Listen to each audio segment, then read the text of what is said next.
What if someone told you the future and got it right? Imagine for a second a whisper from tomorrow, a message that travels back through time to land in our present. It might sound like science fiction, or maybe just a fantasy dreamed up for movies and books. But what if it wasn't? What if, scattered throughout our history, there are genuine echoes of what is yet to come? These aren't just wild guesses or random stabs in the dark. They're moments of uncanny foresight, moments that really defy our understanding of time and chance, leaving us to wonder about the very fabric of reality and our place within its grand, mysterious design.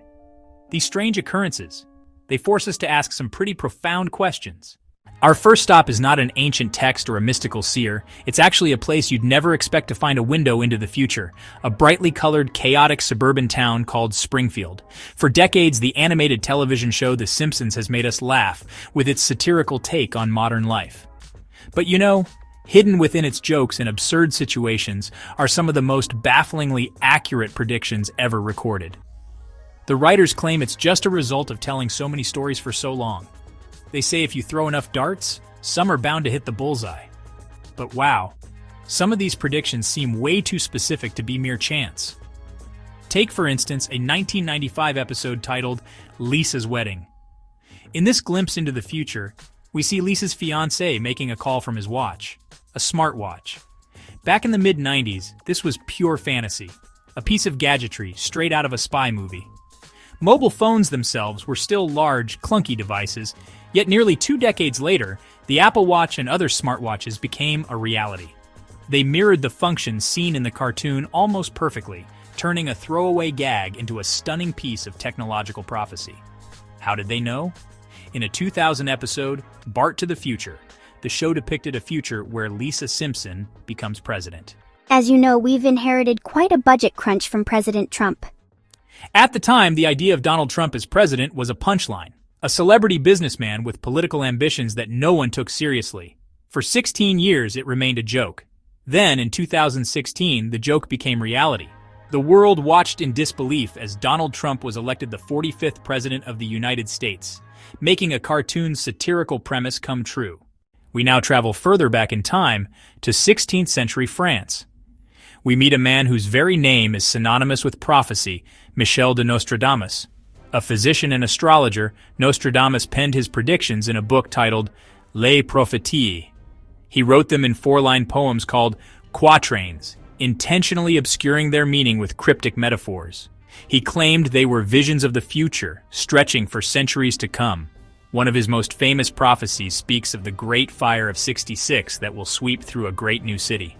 In 1666, the Great Fire of London devastated the city, an event that seems to fit his description.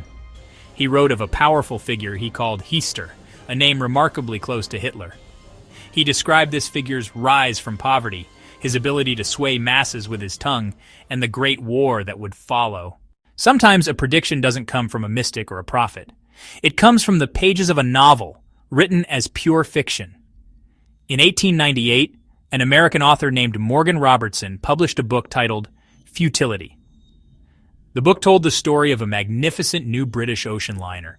It was the largest ship ever built, a marvel of modern engineering. It was declared by its creators to be unsinkable. The ship, filled with wealthy and famous passengers, set sail across the North Atlantic on its maiden voyage. But on a cold April night, it strikes an iceberg and sinks, with a tragic loss of life due to a shortage of lifeboats. The name of this fictional ship was the Titan. 14 years later, in April 1912, the world was captivated by a real ship, the RMS Titanic. It was the largest ship ever built, a marvel of modern engineering.